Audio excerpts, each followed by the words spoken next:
भारत के संविधान के शिल्पी बाबा साहब डॉक्टर भीमराव अंबेडकर के अपमान से पर्दा उठाने के लिए, ध्यान आकर्षित करने के लिए अत्यंत महत्वपूर्ण है कि पंडित नेहरू नहीं चाहते थे कि बाबा साहब भीमराव अंबेडकर संविधान सभा का हिस्सा बने। कांग्रेस नहीं चाहती थी कि बाबा साहब भीमराव अंबेडकर को संविधान सभा के ड्राफ्टिंग कमेटी का अध्यक्ष बनाया जाए। आदरणीय गृह मंत्री जी के बयान को आधा अधूरा मीडिया के सामने प्रस्तुत करके उसके नाम पर किस प्रकार से अपनी राजनीतिक रोटियां इनके द्वारा सेकी जा रही है। अपने किए हुए पर पर्दा डालने के लिए इनके द्वारा लगातार इस शरारत की जा रही है। आज की इस विशेष वार्ता में मैं आपका स्वागत करता हूं।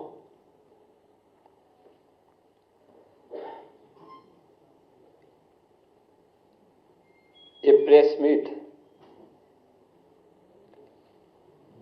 कांग्रेस और अन्य विपक्षी दलों के द्वारा किए जा रहे अनैतिक और असंवैधानिक आचरण की ओर का समय समय पर इन लोगों के द्वारा किए गए भारत के संविधान के शिल्पी बाबा साहब डॉक्टर भीमराव अंबेडकर के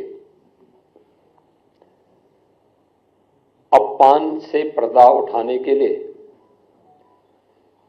ध्यान आकर्षित करने के लिए अत्यंत महत्वपूर्ण है।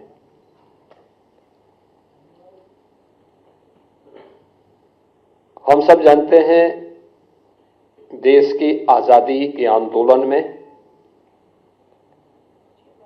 और संविधान निर्माण के दौरान और स्वतंत्र भारत में बाबा साहब डॉक्टर भीमराव अंबेडकर का एक बड़ा योगदान था। अत्यंत महत्वपूर्ण उनकी भूमिका समय समय पर रही। वे भारत माता के एक महान सपूत थे।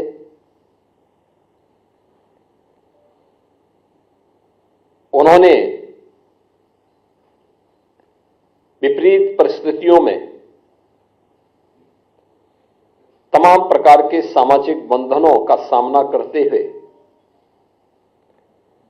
उच्च शिक्षा अर्जित की, वित्त और अर्थव्यवस्था के क्षेत्र में, कानून के क्षेत्र में दुनिया की सर्वश्रेष्ठ डिग्री अर्जित की और फिर उसके माध्यम से उन्होंने भारत को अपने उस ज्ञान से आलोकित करने में अपनी पूरी ताकत लगाई। भारत के संविधान के शिल्पी के रूप में हर भारतवासी बाबा साहब डॉक्टर भीमराव अंबेडकर के प्रति श्रद्धा और सम्मान का भाव रखता है। एक ओर भारतवासी के मन में बाबा साहब भीमराव अंबेडकर के प्रति श्रद्धा और सम्मान का भाव, बाबा साहब भीमराव अंबेडकर के सपने का भारत बनाने के लिए भारतीय जनता पार्टी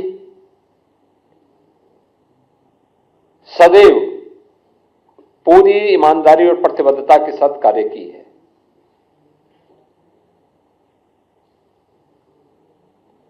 सरदेव अटल बिहारी वाजपेयी जी का यह जन्म शताब्दी वर्ष है और कल उनके जन्म सदी का एक आयोजन भी पूरे देश के अंदर होने जा रहा है। अटल जी की सरकार रही हो या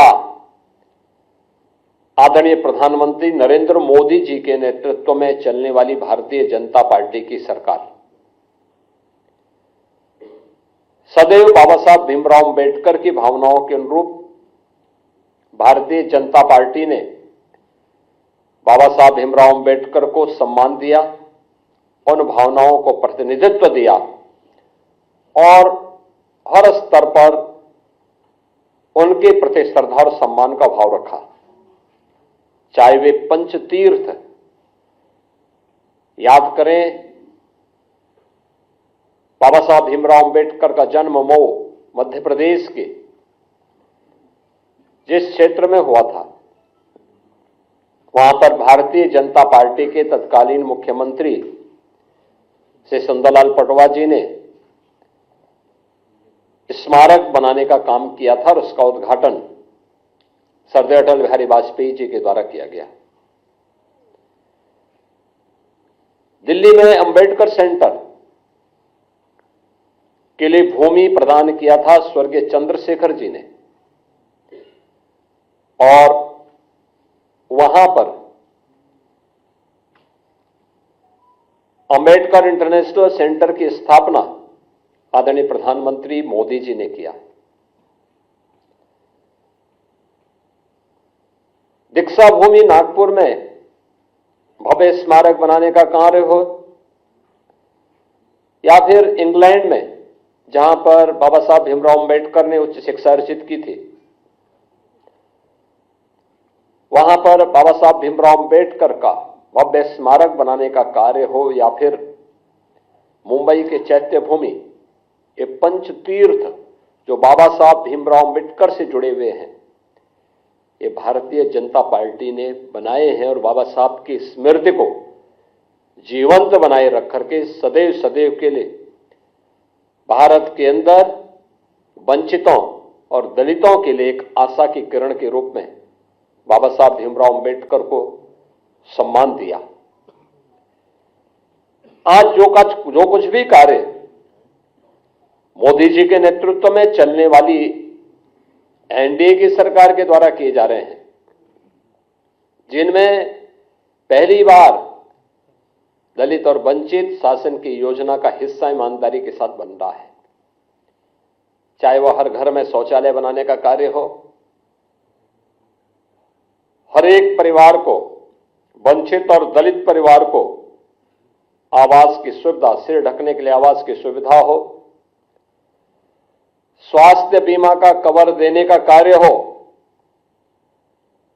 चाहे वह देश के अंदर 80 करोड़ लोगों को राशन की सुविधा उपलब्ध करवाने का कार्य हो, अनुसूचित जाति, जनजाति और अन्य वंचित तबके को शासन की सभी प्रकार की सुविधाओं से आच्छादित करने का कार्य हो, ये सभी प्रधानमंत्री मोदी जी के नेतृत्व में देश के अंदर बखूबी चल रहा है। बाबा साहब भीमराव अंबेडकर इसी बात के लिए सदैव प्रेरणा प्रदान करते थे। इसी प्रेरणा से प्रेरित होकर के भारतीय जनता पार्टी अपने इस अभियान को पूरी ईमानदारी और प्रतिबद्धता के साथ आगे बढ़ा रही है। एक और भारतीय जनता पार्टी उन मूल्यों, उन आदर्शों के प्रति समर्पित होकर के कार्य कर रही है, तो दूसरी तरफ कांग्रेस, जिसका इतिहास देश के अंदर भारत के दलितों और वंचितों का अपमान करना, जिसका इतिहास तुष्टीकरण के आधार पर दलितों और वंचितों को उनके अधिकारों से पूरी तरह रोकने की एक कुत्सित चेष्टा का हिस्सा रहा है, और दूसरी तरफ तुष्टीकरण के आधार पर देश को विभाजन के कगार तक पहुंचाने का कार्य भी कांग्रेस ने किया। कौन नहीं जानता है कि पंडित नेहरू नहीं चाहते थे कि बाबा साहब भीमराव अंबेडकर संविधान सभा का हिस्सा बने। कांग्रेस नहीं चाहती थी कि बाबा साहब भीमराव अंबेडकर को संविधान सभा के ड्राफ्टिंग कमेटी का अध्यक्ष बनाया जाए, और राष्ट्रपिता महात्मा गांधी के हस्तक्षेप के बाद यह संभव हो पाया। और कांग्रेस ने अपनी कुत्सित मंशा का परिचय बाबा साहब भीमराव अंबेडकर के प्रति अपने विद्वेष भावना को तब परिचय दिया जब यूपीए की सरकार थी, और उस समय उन्होंने पाठ्य पुस्तकों के उस कार्टून को,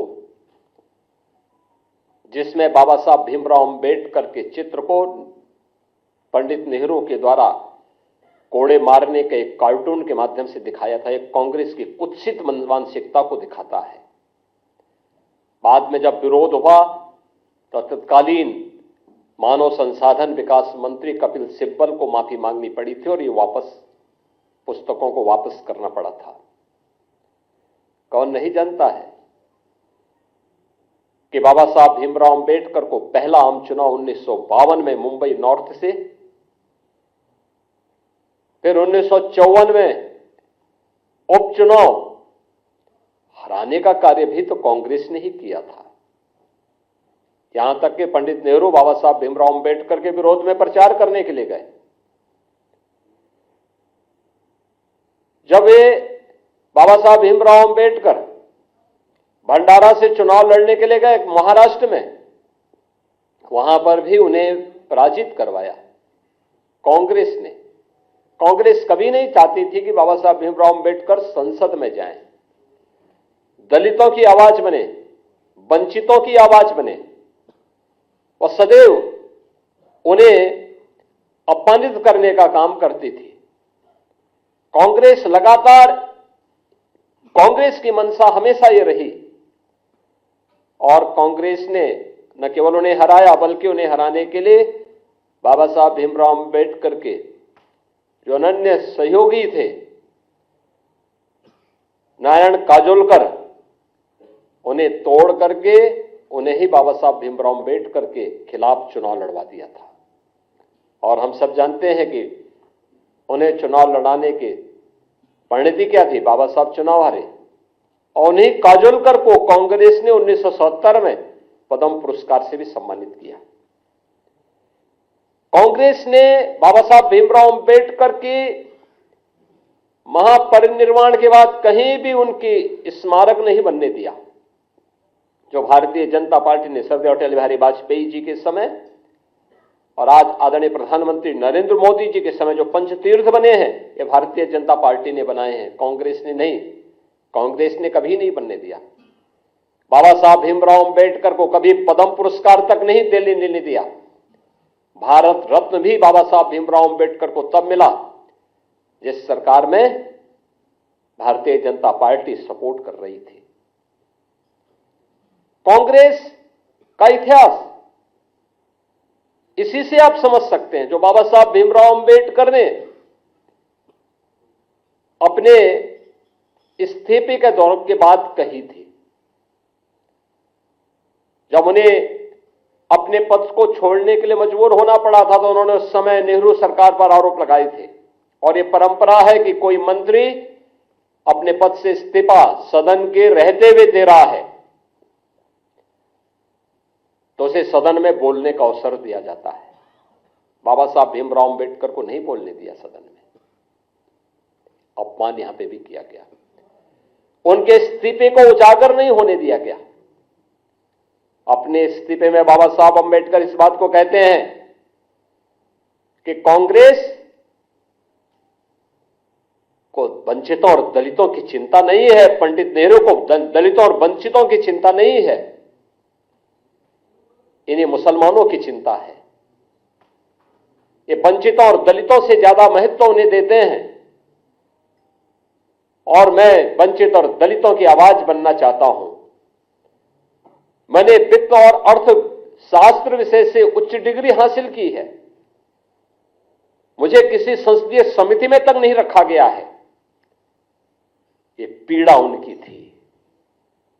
वंचितों और दलितों के लिए जिस आंदोलन को उन्होंने आगे बढ़ाया था, देश के अंदर जिस सामाजिक समता के निर्माण के लिए उन्होंने अपना पूरा जीवन होम किया था, उन्हें उससे वंचित करने का काम भी कांग्रेस किस रूप में कर रही थी कि बाबा साहब अंबेडकर की पीड़ा उनके इस्तीफे के माध्यम से देखने को मिलती है। और याद करिए, जब कांग्रेस नेतृत्व की ही सरकार केंद्र में थी, तब उस समय कांग्रेस यूपीए सरकार के प्रधानमंत्री भी इस बात को कहते हैं कि देश के संसाधनों पर पहला अधिकार मुसलमानों का है, या वंचितों और दलितों का नहीं है। यानी देश को कैसे लोग आपसी बंटवारे का कार्य कर रहे हैं, ये किसी से छुपा हुआ नहीं है। और जो बाबा साहब भीमराव अंबेडकर देश के दलितों और वंचितों को अपमान करने का जो एक काला अध्याय कांग्रेस का रहा है, कमोवेश वही परिपाटी समाजवादी पार्टी ने भी अपनाई है। याद करिए, समाजवादी पार्टी की सरकार के समय 2012 में जब सरकार बनी थी, तब तत्कालीन मुख्यमंत्री ने कहा था कि सामाजिक न्याय से जुड़े हुए जो स्मारक हैं लखनऊ में बने हुए, सबको तोड़वा देंगे। यानी उन्हें सामाजिक न्याय के इन पुरोधाओं के स्मारक उन्हें अच्छे नहीं लग रहे थे, और उन्होंने अपने समय में किया भी। कन्नौज के बाबा साहब अंबेडकर के नाम पर बने हुए मेडिकल कॉलेज का नामकरण हटा दिया, उसे बाबा साहब भीमराव अंबेडकर का नाम हटा दिया। लखनऊ में भाषा विद्यालय मान्यवर कांसी राम जी के नाम पर स्थापित था। वे सामाजिक न्याय की जिस लड़ाई वो लड़े थे, समाजवादी पार्टी ने नाम हटा दिया। सहारनपुर मेडिकल कॉलेज के नाम हटा दिया, तमाम जनपदों से नाम हटा दिए गए। ये चीजें दिखाती हैं कि लोग किस रूप में समाज को विभाजित करने के लिए राजनीति करना चाहते हैं। आदरणीय गृह मंत्री जी के बयान को आधा अधूरा मीडिया के सामने प्रस्तुत करके उसके नाम पर किस प्रकार से अपनी राजनीतिक रोटियां इनके द्वारा सेकी जा रही है, किस तरीके से समाज को गुमराह करने का कार्य किया जा रहा है। अपने किए हुए पर पर्दा डालने के लिए इनके द्वारा लगातार इस शरारत की जा रही है।